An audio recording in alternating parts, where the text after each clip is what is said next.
So hello guys, welcome back to the channel. This is the video on macroeconomic factors. तो शुरू करेंगे अपन macroeconomic factors को। ये होते हैं जो मैक्रोइकोनॉमिक फैक्टर्स अपन को कंसिडर करने होते हैं। बिफोर वी स्टार्ट मैं आप लोगों को बता दूं कि ये वाला जो टॉपिक है, ये जो अपनी एक्चुअल ट्रेडिंग होने वाली है ऑप्शंस की, वो अपन करने वाले हैं मोस्टली इंटरडे। मतलब आपको किसी शायद ही ऐसा कोई दिन आए, बहुत रेयर होगा कि आपको एक आध दिन अपने पोजीशन होल्ड करनी पड़े, वरना आप सारी पोजीशंस उसी दिन एग्जिट कर दोगे। मतलब आपको अगले दिन का कोई टेंशन लेना ही नहीं है। उसी दिन मार्केट में जो हुआ, आप आधे एक घंटे का जो भी ट्रेड किया वो करके ख़त्म हो गए, आप बाहर आ गए मार्केट से। तो उसमें मैक्रो इकोनॉमिक फैक्टर्स का इतना बड़ा रोल नहीं होता है। आई एम नॉट सेइंग कि इन्फ्लुएंस नहीं होगा, नहीं होता तो अपन पढ़ते ही नहीं, बट उनका इन्फ्लुएंस थोड़ा बाकी जैसे टेक्निकल एनालिसिस हुई, ऑप्शन चेन हुई, इनसे कंपैरिजन में हल्का सा कम रहता है। बट नेवरदलेस अपन को ये सब जानना बहुत ज़रूरी है। तो बात करना स्टार्ट कर देते हैं एक एक करके। पहला है USINR मूवमेंट, राइट। अब पहले इसका लॉजिक समझ लेते हैं कि अगर क्या हो रहा है, यूएस का जो क्या बोलते हैं जो USD है, US डॉलर है, अगर वो ऊपर जा रहा है तो ये ऑब्वियस सी बात है कि इंडियन रुपी वीक हो रहा है। पहले 1 रुपए में कम US डॉलर, मतलब ज़्यादा US डॉलर आ रहे थे, अब 1 रुपए में कम US डॉलर आ रहे हैं। धीरे धीरे रुपी वीक हो रहा है। अभी ऐसे अगर अपन को डायरेक्शन देखनी है तो अपन चेक करेंगे किस पे दिख रही है डायरेक्शन। USD/INR मैं टाइप कर देता हूँ, उसके बाद आ जाता है, क्या आता है, investing.com वाली साइट आ रही है। तो चलो लेट्स यूज़ दैट।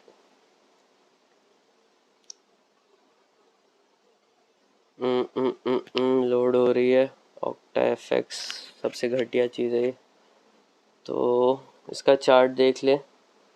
अब देखो, ऐसे चार्ट देखोगे तो गड़बड़ हो जाएगी। इसका एक डे का चार्ट देखो, इससे आपको पता चलेगा कि नेट अभी पिछले अप्रैल में बात करें, अप्रैल 1 से लेके अभी मई चल रहा है, 2 महीनों में ऊपर गया है काफ़ी तेज़ी से इसका ग्राफ।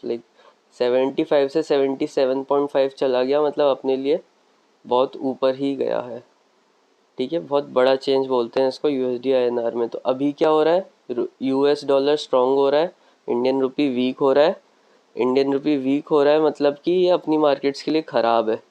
ऑब्वियसली पहले मेरे पास 100 रुपये में 10 स्टॉक्स आ रहे थे, अब 100 रुपये में सिर्फ 9 स्टॉक्स आएंगे, तो मैं कम खरीदूंगा। अभी जब ज़्यादा स्टॉक्स आने लगेंगे तो मैं ज़्यादा खरीदूंगा। तो बेसिकली होता क्या है, USD/INR का जो ग्राफ होता है, इसका पूरा इन्वर्स कोरिलेशन होता है अपने स्टॉक मार्केट के साथ।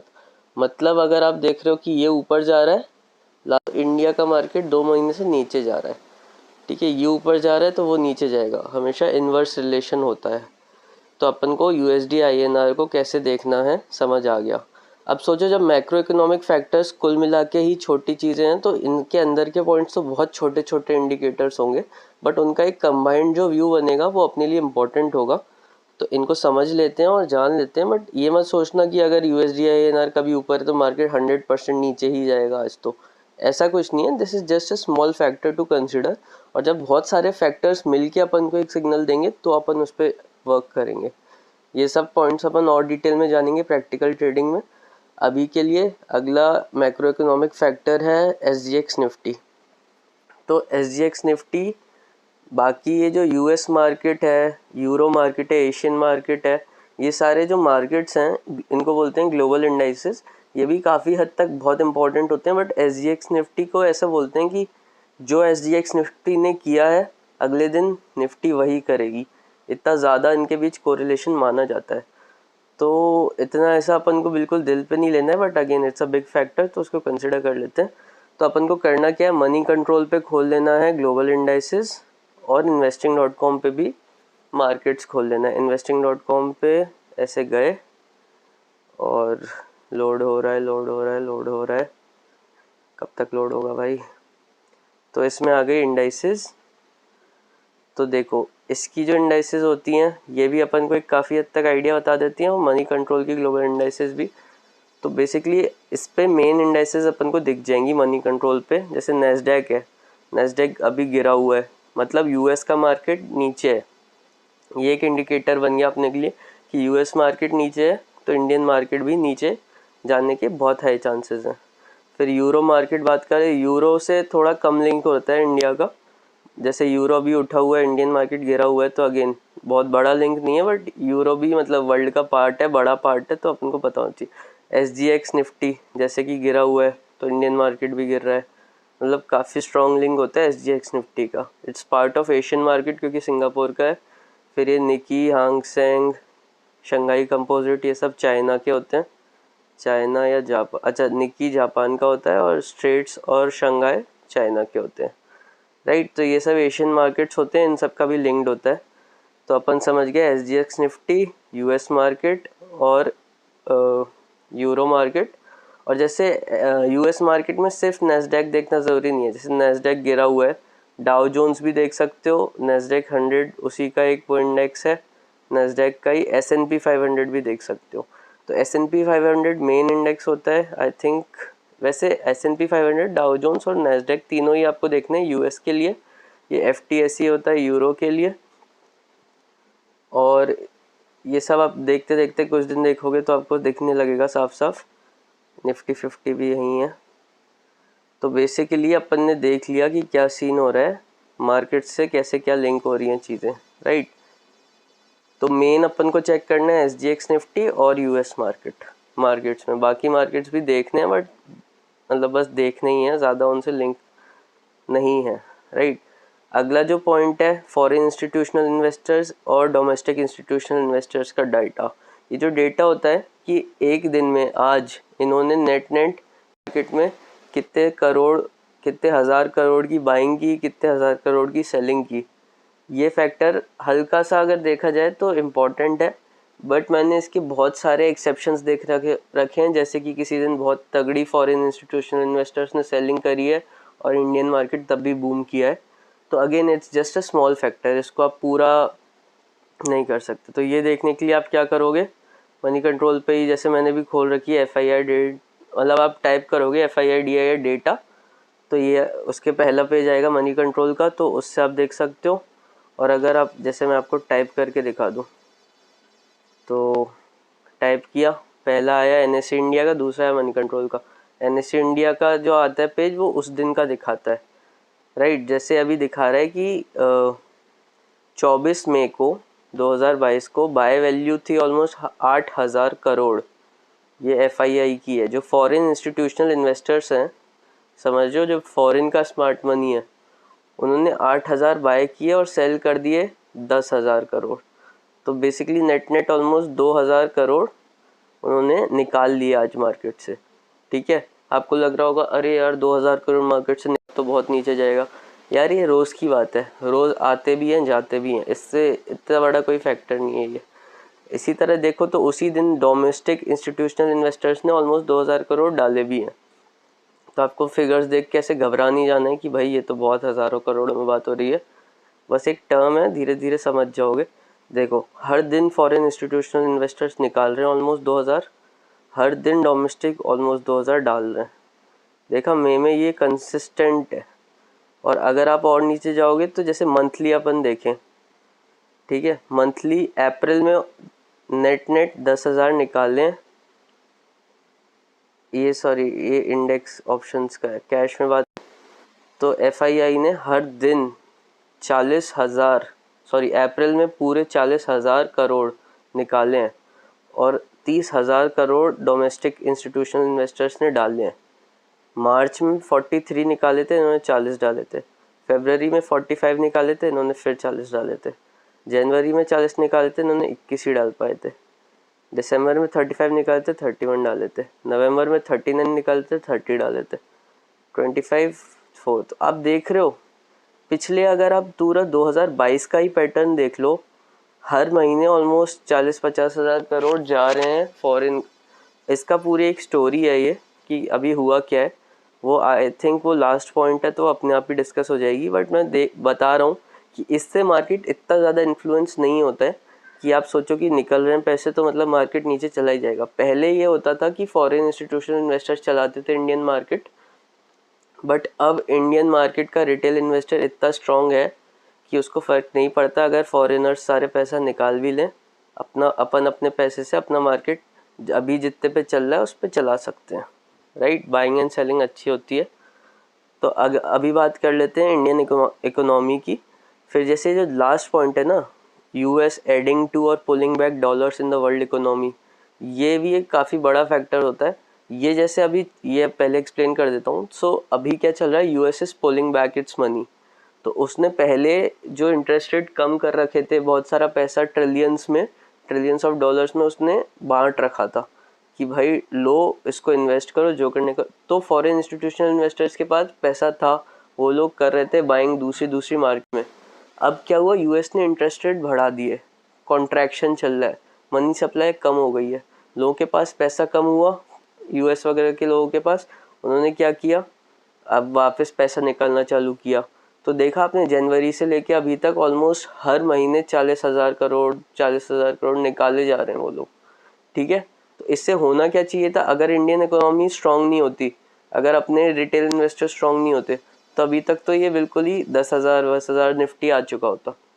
बट अपन लोग स्ट्रांग हैं, अपन लोग भी खुद भी बाइंग कर रहे हैं अपनी तरफ से, तो होल्ड कर पा रहे हैं मार्केट। तो ये सारे फैक्टर्स जो होते हैं, जैसे अगर अभी यूएस बीच में इंटरेस्ट रेट कम कर देता है, पैसा डालने लगते हैं ये लोग, तो मार्केट फिर बहुत तेज़ी से आगे भी बढ़ेगा।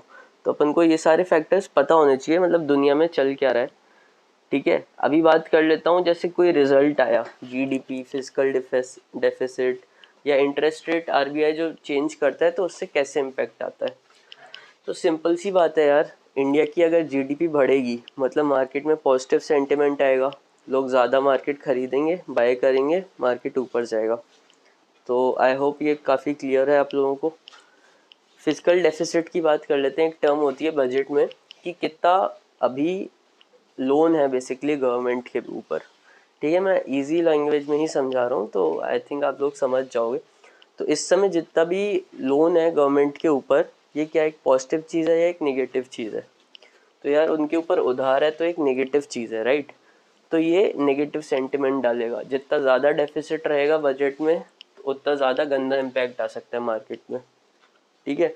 और भी मतलब ये मैं बस एग्जाम दे रहा हूँ बेसिकली, तो आपको रोज़ क्या करना है वो मैं अभी बता दूंगा। अभी के लिए आरबीआई का, हाँ, तो फिर बात कर लेते हैं कि कैसे आरबीआई के इंटरेस्ट रेट चेंज करना will affect the stock market.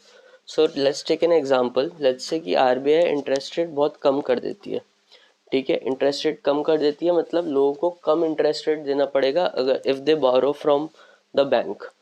तो पहली बात तो बैंक्स आरबीआई से ज़्यादा बोरो कर पाएंगे क्योंकि उनको कम इंटरेस्ट रेट देना पड़ेगा, बैंक्स के पास ज़्यादा पैसा होगा। उसके बाद लोग बैंक से ज़्यादा बोरो कर पाएंगे क्योंकि उनको भी कम इंटरेस्ट रेट देना पड़ेगा, तो लोगों के पास भी ज़्यादा पैसा होगा। अब लोगों के पास ज़्यादा पैसा है तो सिंपल सी बात है, लोग ज़्यादा खर्चा करेंगे, ज़्यादा चीज़ों में लगाएंगे पैसे और स्टॉक्स खरीदेंगे, मार्केट में खरीदेंगे, मार्केट ऊपर जाएगा।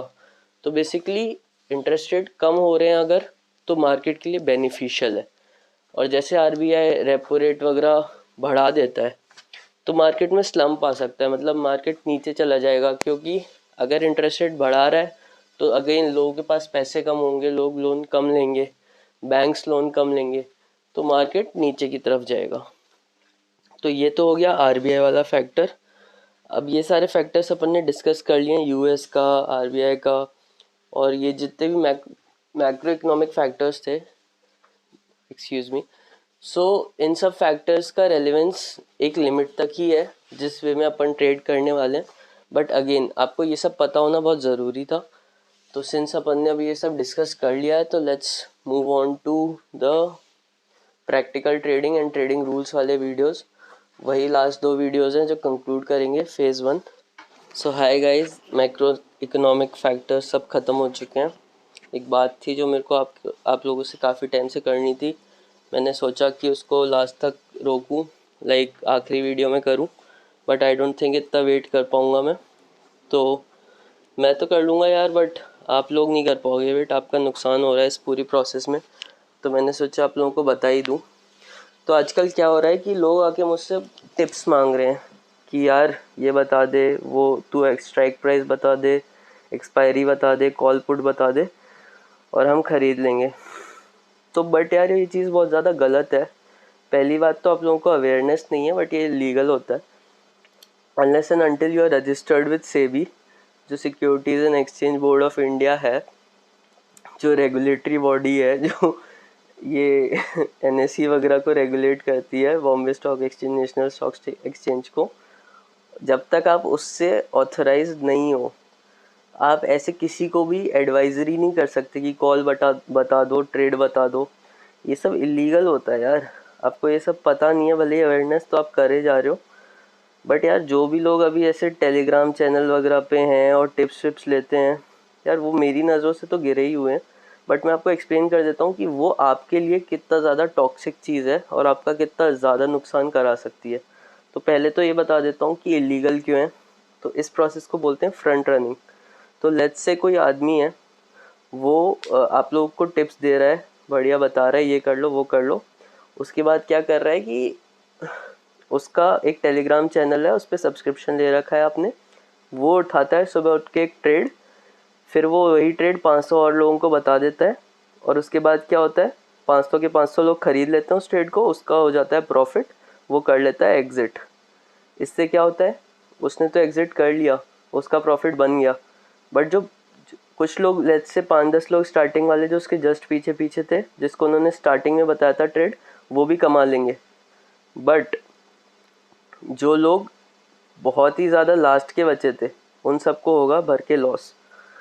ठीक है, और वंस वो लॉस हो चुका है तो आप, वो क्या करेगा, आपको 2-3 बार पहले प्रॉफिट कमवा देगा, आपको आ जाएगा लालच कि हाँ भाई ये तो बहुत पैसे बनवा रहा है, फिर उसके बाद से आपको लॉस करवाएगा। ठीक है, और आप लालच में आ चुके होंगे, 2-10 बार लॉस खा लोगे, फिर आप उससे लड़ोगे कि यार तुमने मेरा लॉस करवा दिया। बोलेगा यार मैंने तो कहा नहीं था कि आप आओ मेरे साथ करो ये सब, आप आए अपनी मर्जी से, आपने लॉस किया, तो आप मुझसे मत बोलो। ठीक है, तो वंस ये हो जाएगा प्रोसेस तो आपको बिल्कुल डम फील होगा, तो इसलिए कह रहा हूँ अभी से ही अकल ले आओ और ये गलती बिल्कुल भी मत करो। एंड सेकेंड चीज़ जो आप गलत कर रहे हो वो ये है कि आपको वो मछली एक दिन बना के दे रहा है, वो आपको मछली पकड़ना नहीं सिखा रहा है। ठीक है, 1-2 दिन आप प्रॉफिट कमा भी लोगे उससे, क्या फ़ायदा यार, वैल्यू एडिशन के नाम पे कुछ हो नहीं रहा ना। वैल्यू एडिशन करने से मतलब है अपन को चाहिए कि अपन एक ऐसी ऐसी चीज़ सीखें जो लाइफ लॉन्ग अपन को पैसे कमा के दे। ठीक है, ये नहीं कि अपन एक दिन में ही मतलब पैसे कमा लें। अपन को मछली पकड़ना सीखना है गाइज, अपन को ये नहीं करना कि 1-2 दिन कोई मछली खिला दे अपन को। वो उस नाटक से आप बच के रहो, मैं आपको अभी भी सजेस्ट कर रहा हूँ। और मैंने सोचा कि यार आउट ऑफ गुड फेथ मैं सब लोगों का भला कर रहा हूँ, तो उनको ये भी चीज़ बता दूंगा। अगर अवेयरनेस होगी तो आप लोग पैसे कमा सकते हो खुद के दम पे भी। और अभी मैंने आपको ऑलमोस्ट काफ़ी कुछ सिखा दिया है, और बाकी भी मतलब मैं आपको इतना प्रेप करवा दूंगा कि आपको कोई टेंशन नहीं आएगी आगे जाके भी। मतलब मैं आपको बता दूंगा कि कैसे प्रैक्टिकल चीज़ें, क्या रूल्स फॉलो करने हैं, कैसे कौन से, और पहले पैसा कैसे लॉस होने से बचाना है, कौन से वो करने हैं अपन को, क्या बोलते हैं, पहले वर्चुअल ट्रेडिंग करनी पड़ेगी 1-2 महीने, पेपर ट्रेडिंग करनी पड़ेगी, जिसमें अगर आप नहीं करोगे तो आपको जो स्टार्टिंग में 2-3 लाख के लॉस हो रहे होते वो तब नहीं होंगे। ठीक है, क्योंकि अपन अपना पैसा बचाएंगे, राइट। तो ये सब चीज़ें मैं आपको, जब कोई है आपके पास जो आपको पूरा अच्छे से सिखा रहा है, तो आप क्यों मतलब 2-4 बार पैसे कमाने के लिए टिप्स विप्स के चक्कर में आके, है ना, आई विल सजेस्ट मत करो गाइस। कोई दिक्कत नहीं है, अपन लॉन्ग रन में बेनिफिशियल होंगे। ये सब्सक्रिप्शन वगैरह उसके टेलीग्राम चैनल्स वगैरह के रहने दो। ठीक है, बस यही बोलना था मेरे को आपसे। आपसे बात करके अच्छा लगा, और ये मैच अपन हार गए, बट कोई बात नहीं, मज़े आए, चलता रहता है। Good game, bye.